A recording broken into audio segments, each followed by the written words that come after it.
So welcome everybody. Thank you ever so much, Richard. Good afternoon to you all. I just want to say a big thank you to Digital Northampton for asking me to present and share with you today. So I thought I'd start off with a little bit about me. My name's Heather Cowley.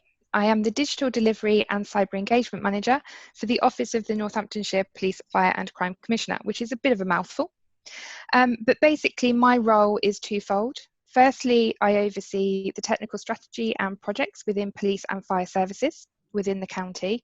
And secondly, I engage with people, communities and business in Northamptonshire to raise the profile of cybersecurity and why it is important.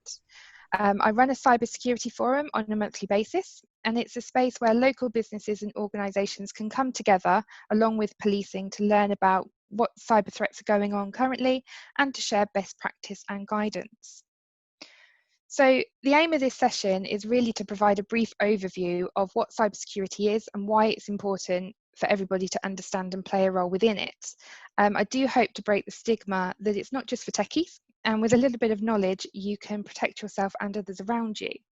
So we'll have a look at what cybersecurity is, a look at some of the common cyber threats and misconceptions. I do have some stats and facts that relate to what is going on in Northamptonshire over the last year. And I'll guide you through some scenarios to try and practice our response to some of the threats that you may have come across day to day. It's a bit of a challenge to get through cybersecurity in half an hour, so I will leave you with some tools, resources and some further information about where you can go and get some more information on this. So what is cybersecurity? So the internet is everywhere. We know it's in our homes, it's in our pockets, cars, the street we live on. It's in phones, computers, lights, electrical sockets, fridges, and many other things in our modern world. So we now rely on the internet more than ever. However, alongside this world-changing commodity, there is also a considerable threat. That's the threat to us personally and the threat to our businesses. So this is where cybersecurity comes into play. It helps to protect our most sensitive data, that data that's personally identifiable information, protected health information, personal information, intellectual property, data, government and industry information systems from theft and damage attempted by criminals and adversaries. So cybersecurity is a really vast field of tools and technologies, but essentially it breaks down into three main areas. And these areas form the basis to protect computer networks, devices, programs and data from attack, damage or unauthorized access, otherwise known as threats. So criminals are often after data. They want to see or steal information that's off limits. The reasons for this can vary. In some cases, it's simply stealing information like credit card numbers to sell on the black market. Other times, the information thief wants to embarrass the target by revealing private conversations or spy on a geopolitical enemy. So data security will involve protecting this data from unauthorized access by data encryption and data access control policies and technologies. So in order for a cyber attack to work, pretty much in almost every situation, firstly, a hacker must gain access to a target's network. So protecting networks is one of the most serious areas of cybersecurity and typically the focus of significant investment. Network security is the domain of firewalls, appliance hardening, intrusion detection systems, IDS, and security incident and event management or SIEM systems, and so forth. Hackers also like to get inside software applications like your enterprise resource planning system, your customer relationship management system, email servers, and the like. Sitting inside an application is a great way to spy on your target or disrupt its operations. Application security has many facets, but usually it combines policies, for example, who is allowed to access the application and its administrative back-end, and controls over the application programming interface or API that let other software programs gain access to it. In very basic terms, if attack is successful, you're classed as a victim of cybercrime. And cybercrime is any kind of crime that involves a computer. That could be hacking, identity thefts, and other types of computer misuse. Cybercrime covers a wide range of different offences, all of which are punishable by law in the UK. And I'll cover what that means within Northamptonshire shortly. So what are the kind of cyber threats that happen? It's worth bearing in mind that a cyber threat is a method of attacking a data asset. It's not the actual attack, it's more like the blueprint. And there are literally hundreds of millions of cyber threats out there. These, however, I think are the most common. So a virus is a form of malicious software or malware code that will install itself on your device. And once it's there, it can then do a number of different bad things, including freezing your system, stealing data, or even hijacking the device or system for criminal purposes. Malware can also affect your mobile device, and attackers can embed malware in app downloads, mobile websites, or text messages. And once your data is compromised, or your device is compromised, an attacker may have access to your personal information, location data, financial accounts, and much more. So like the famed Trojan horse of ancient times, a Trojan is a cyber attack that gets inside a target's network under false pretenses. For example, a hacker might embed a virus into a PDF document and then send it to you as an email attachment. When you open the PDF, the file will then implant the virus onto your system. Ransomware is an attack that involves encrypting data on a target system and then demanding a ransom or a fee in exchange for letting you have access to that data again. So these attacks can range from low-level nuisances to more serious incidents, like the WannaCry attack in 2017, which caused notable disruption to the NHS. A denial of service or distributed denial of service, DDoS attacks, is where an attacker takes over many, even perhaps thousands of devices and uses them to invoke functions of a target system, for example, calling up a website and then causing it to crash from an overload of demand. So phishing is usually an attempt, usually done via email, to trick you into disclosing confidential information or clicking on a hyperlink that will put malware onto your computer. There is a more sophisticated form of this attack known as spear phishing, which is where the attacker will impersonate a friend or co-worker, usually with the goal of getting you to share account login credentials. There are also other variants such as smishing, which will use text messages, or vishing, which uses telephone calls. Whatever the medium, the end goal is always the same. And this is generally how the majority of hacking will start. A man in the middle of attack is where an attacker will establish a position between a sender and a recipient of messages and intercept them, perhaps even changing them in transit. The sender and the recipient are none the wiser and will believe that they are communicating directly with one another. Advanced persistent threats, or APTs, are arguably the most potent of cyber threats. An APT is designed to penetrate stealthily and then lurk inside your network for months undetected. It will move laterally, installing itself over and over again in different parts of your infrastructure until it's activated, and then it can do incredible damage due to its widespread nature. It is worth noting that these threats are common to both individuals and businesses or organisations, albeit for different reasonings. However, if an attack does happen to a business, it can also affect you personally if you've previously dealt with or given information to that business. So cyber threats can come from a variety of places, people, and contexts. And these include individuals that create attacks using their own software tools, often known as hackers, criminal organisations that are run like corporations, with large numbers of employees developing and executing attacks, scammers, nation states, terrorists, industrial spies, unhappy insiders, your own employees if you own a business, and your business competitors. Cyber criminals and fraudsters are opportunistic. They will demand your attention and entice, scare, or bully you into making a rushed decision. They can be extremely convincing and manipulative. They want what you have: data, information, resources, or all three. So I just wanted to give you some facts and figures so that you can see how this is a growing and relentless problem. So on average, hackers will attack every 39 seconds. The majority of malicious email attachments are those that you will recognise, and common office files like Word and Excel. 34% of data breaches involve internal actors. Those are people that are close to you or working for you. And malware is predominantly delivered via email. So these are some familiar headlines that you will have seen over the last 6 months. There's quite a few of these. But the most recent one, I think, is probably the EasyJet cyber attack. This exposed around 9 million customer details, including email addresses, travel details, and credit and debit card information. Quite often, cyber criminals would change their messaging to reflect a current situation. And as you can see from these headlines, these criminals are all preying on the COVID-19 coronavirus pandemic that we're going through at the moment. So in Northamptonshire, over the last 12 months, we've had around 961 reported occurrences of cybercrime. And these are broken down into the various types that you can see in the table here. It is worth bearing in mind that these are only reported figures. I'm sure that the actual figure is far higher.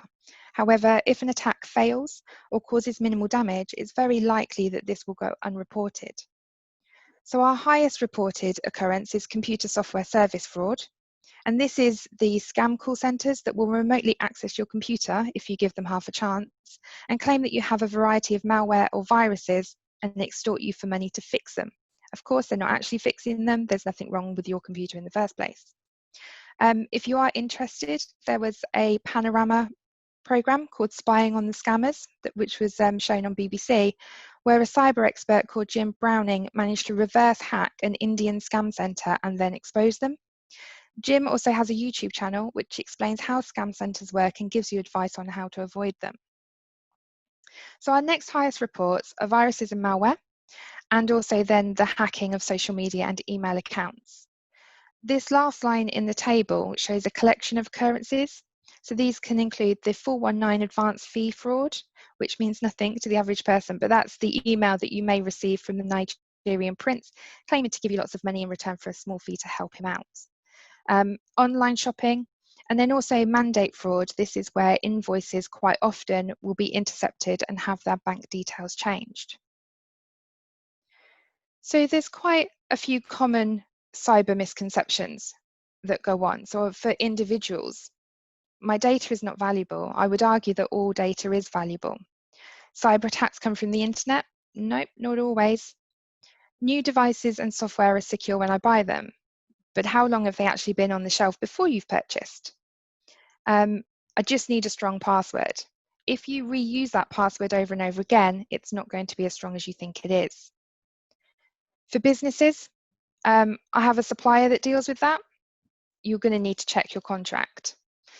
If you have insurance, have you checked your policy? It's a very grey area if you fall foul of a data breach, and it's too expensive. Is it as expensive as being fined by the Information Commissioner's Office for a data breach? And what about recovery? Will your customers still trust you? So if any of these look familiar, have you said or heard any of these? Believe me, these are all myths. It is your responsibility to look after your information and the devices that you use. If you do not, then you may be unwittingly opening yourself up to attack, identity theft, or worse. So I know this sounds a bit scary. And it should, but there are ways that you can protect yourself. So ensure that you have an antivirus program installed. There are lots of these on the market, including some basic free protection. And it will not protect against everything, but it will keep out the majority.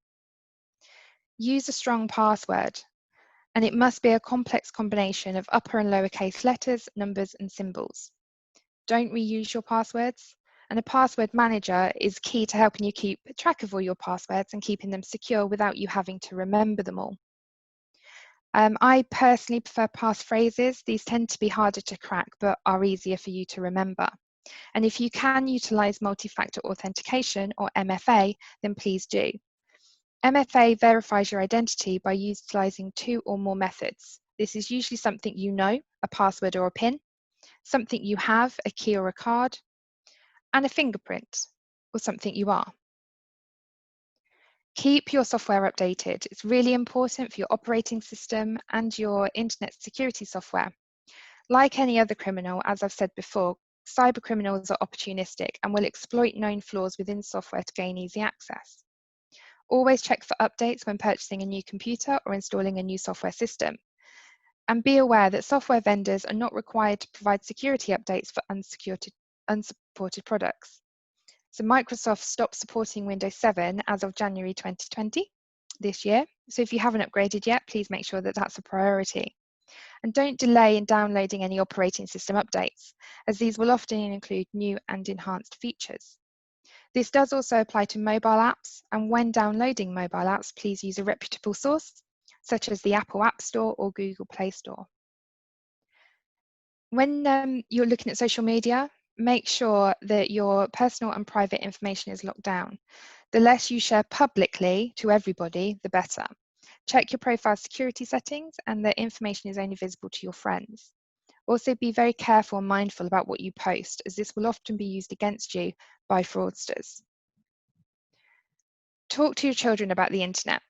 Teach them about what is an acceptable use of the internet, and many internet providers provide parent controls to limit their exposure to things like adult material.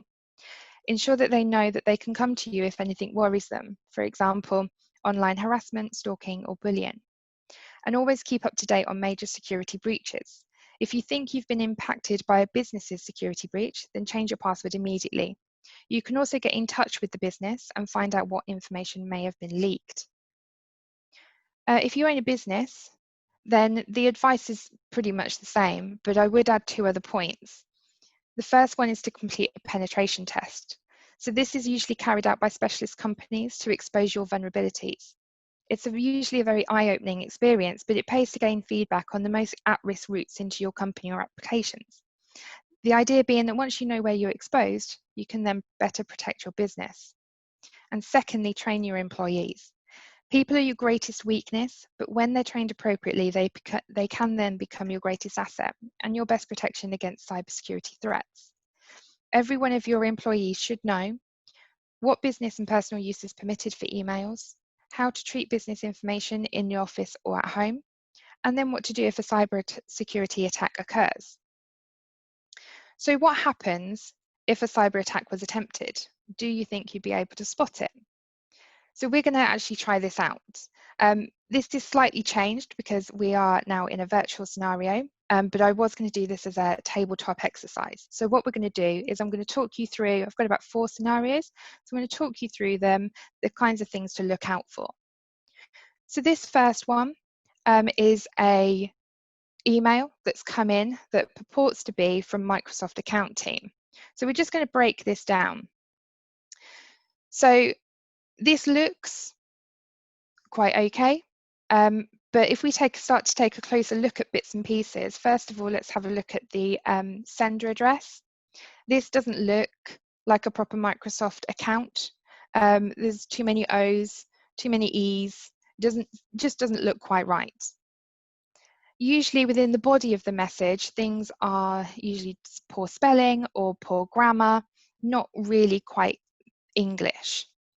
And thirdly, within this one, if you were to hover over any of these links, a little box will pop up and show you where it would take you to. So this is an .india address, and this is likely to take you through to one of those computer software service fraud examples that I spoke about previously. So it is a phishing scam, and as I said, it can lead to computer service software fraud if you were to click the link in the email. So the action that we take about this is immediately don't panic. You're not going to lose any of your emails if you don't do anything about this. Always check the sender address, and if you recognize it, make sure that you ignore any of the logos or icons in the emails. These can be easily replicated, and make sure you read the body of the message properly. Hover over any links to see where the address would take you to, but never, ever, ever click on them. So best things to do with this would be to report the email to Microsoft and then just ignore it and delete it. This second cyber threat, it was actually, I received this on my personal phone. And so we're going to break this down in exactly the same way. So again, let's have a look at the sender. So this was sent to me from a number that I didn't recognize, nothing that I had stored. It purports to be from O2. Well, that's a bit odd because I'm on EE. I've never been on O2, never had an O2 contract. So this is obviously just another form of phishing. And there's a link, which we're not going to click on at all. So again, this is a smishing scam. So a form of phishing through SMS text message. We don't panic. We make sure that we check the phone number. Do we recognise it? Read the message. I didn't have an O2 contract, so I knew it possibly couldn't be for me. And also don't click on any of the links or even phone the number that's been sent from. With this type of thing, again, you can just report the text message to the company that it pretends to be from, and then just ignore it and delete it. It's the best thing to do. So this third threat, again, we know that this is a phishing scam, but I just want to do something a little bit different with this one. So we know it's phishing. We know that the sender address is not from Gov UK Notify, Daniel NHS at pinkcontract.com. Pretty sure it's got nothing to do with that. This is going to be another link, hyperlink, that is going to take us to somewhere we probably don't want to go to. However, really interesting with this one is that this NHS link is actually the proper link to find out about coronavirus. So it is a mixture of things, and you do have to be very careful when you're looking through these as to what is fake and what isn't. So if we were to click through on that link, and by the way, please don't try and replicate any of these links. Don't go to any of these websites. That you have to make sure that that's clear. But if we were to click through and have a look, this does look like it comes from HM Revenue and Customs. It's pretty much just a form that we would fill out. But there is some quite pertinent and personal information that they're trying to get from us here. But if we just look at the address bar at the top here, we can see that actually tax.gov.uk could be a reputable site, but that's not the bit we need to focus on. The bit we need to focus on is at the beginning, and .cn is a Chinese address. That's where this is going to have been hosted. That's where this is coming from. So again, this is not something we would want to put our details into. Again, this is a phishing scam, but this link can provide a gateway to a variety of threats. They can be viruses and malware done by drive-by download. So just by visiting the site, you can end up with malware on your device. And if you were to put your details into it, then it's likely to become stolen credentials or identity theft.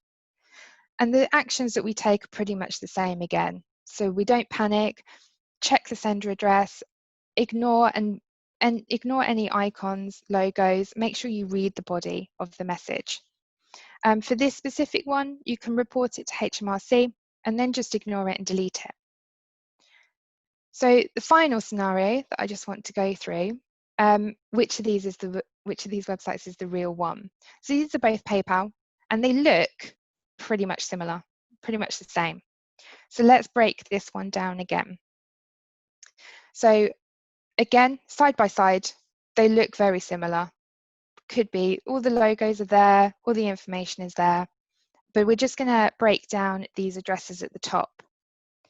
Now, it used to be information given out to people that to make sure that an address was accurate and correct, we would check for this padlock, this little symbol here, which as you can see is on both of them, and that it had a HTTPS address, which basically means that it's a secure link, and that address is green. So as you can see, this is all true. However, this is really easily spoofed now by criminals. So make sure that you actually either type in your address so that you know that you're going to the right link. And as you can see here, this PayPal is spelt really weirdly, really odd. This doesn't look quite right. So this one here is the actual address that we need to focus on. So when we're going to websites, either type in the website address, use a trusted source like Google, and follow links from there. But don't ever click on any advert links from search engine websites like Google, because they may not take you to the right place. If you're unsure about a website, you can always look up the domain age using this whois.domain tools. That will show you how long a website has been up. Normally, criminals will spin up these websites quite quickly, and so they won't have been up and in use for a great amount of time. Watch out for poor spelling and grammar. That's really common throughout all of these. Look for reliable contact information. Usually, criminals will just pick any kind of address for a HQ. So it could just be like a street address, and that can be looked at through Google. Also have a quick search online for reviews of the website if you're still not sure about it. And ultimately, if you're not sure about it at all, don't ever click on it, don't ever visit it. So as I said, that's some of the scenarios that I've just taken you through. There is further information that you can find, and these websites are really, really useful.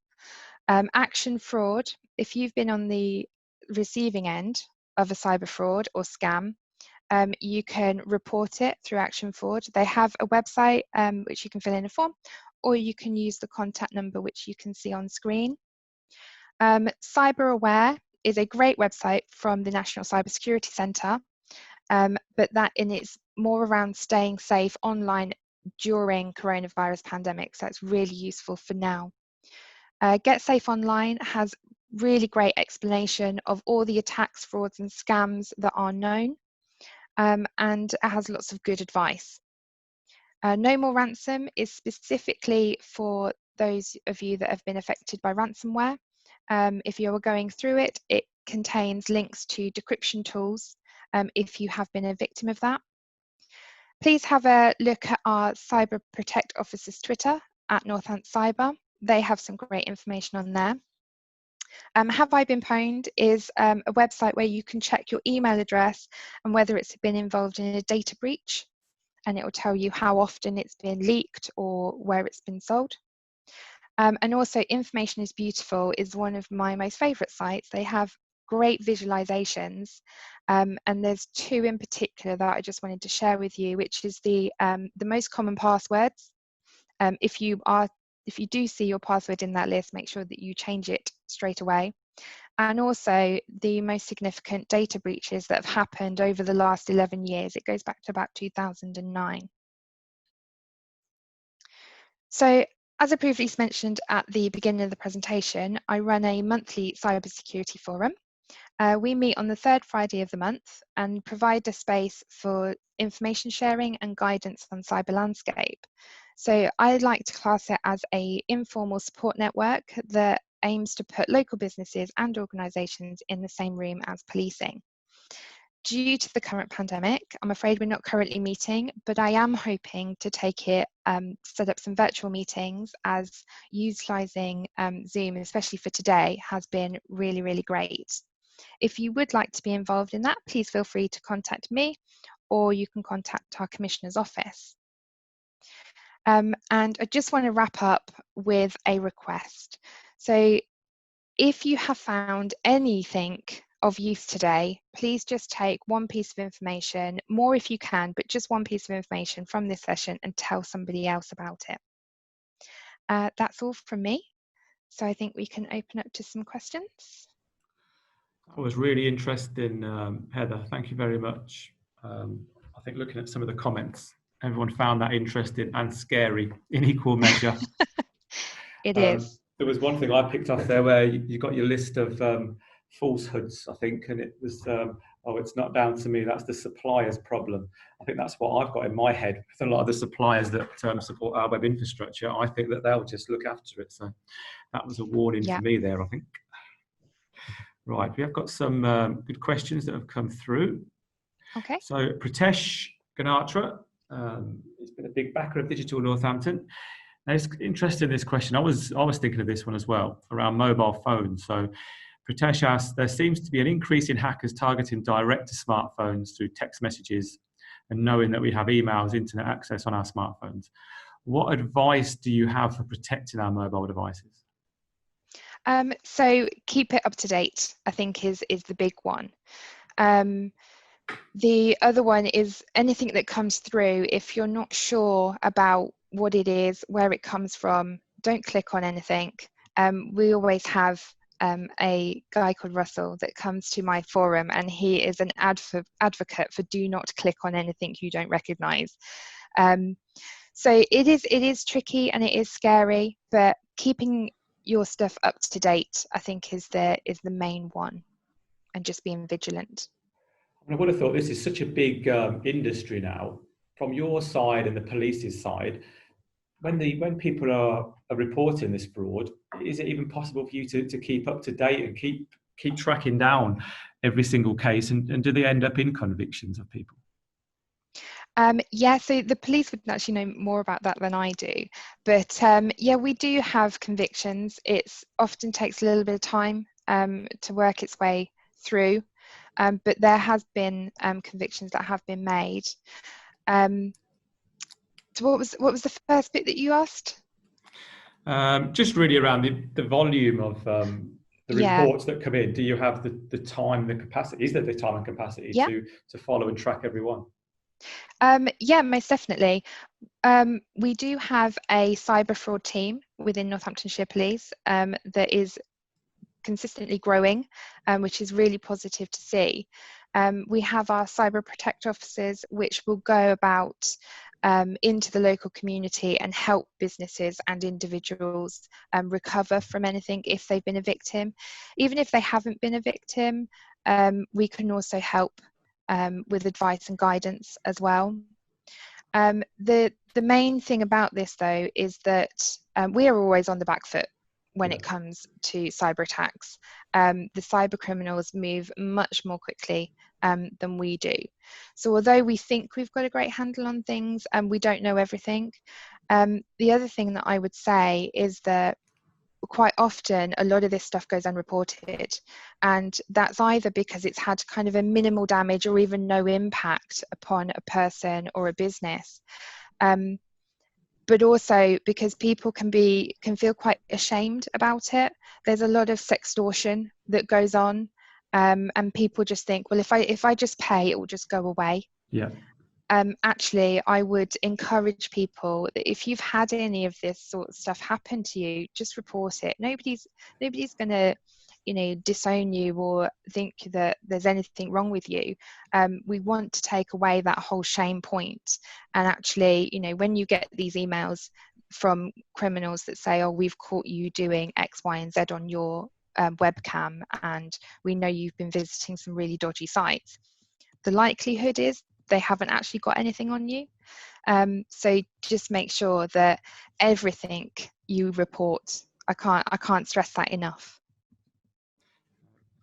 Very good advice. I know with my parents, my dad's pretty good. He hasn't got a smartphone, but he's pretty good on the whole tech side of things on his laptop. But my mom, she's very wary of everything. She has got a mobile phone, but she's wary on going on the internet and just even the basics of it. I mean, are there training courses out there, or is it about people just going online? I know you gave us that list of resources at the end in skilling up. It just seemed quite overwhelming for someone. If it was like your first smartphone or your first phone to buy now, it would be quite overwhelming, I think, to think of all the things that could go wrong. Yeah, there is a huge amount out there, and I think that we do struggle a little bit with actually the amount of advice that we try and get across, and also the amount of places that you can go and get that. It can be a little bit overwhelming. There are specific places and organisations within Northamptonshire that you can go and get information from. I know that the county council do a lot on this as well, and will go into schools and teach young people, and there are kind of digital learning and digital guidance sessions that are run as well. But I think if you are worried about anything, then feel free to contact our cyber protect officers, and they will help in any way that they can. One question that's come in from Alan Perkins. Hi, Alan. He's presented at one of our early birds before. He was just querying the advice around don't click on search engine ads. He was saying that Google put a lot of effort into policing both paid and organic results and seemed to feel that they're very trustworthy. Yeah, I do have to say this, because of the nature of this is kind of a very quick and brief overview. Yeah. Some of those ads will be legitimate links, but I would say use your own judgment in that as well. Although Google do try their best, and they do a very good job at protecting and making sure that those links are true and accurate, there always can be the odd few that will get through the net. So I would just say just use your own kind of judgment on where that link is going to take you. And if you're unsure, if you hover over where that link before you click, then you will be able to see the website address will come up and you'll be able to see where it's going to take you to.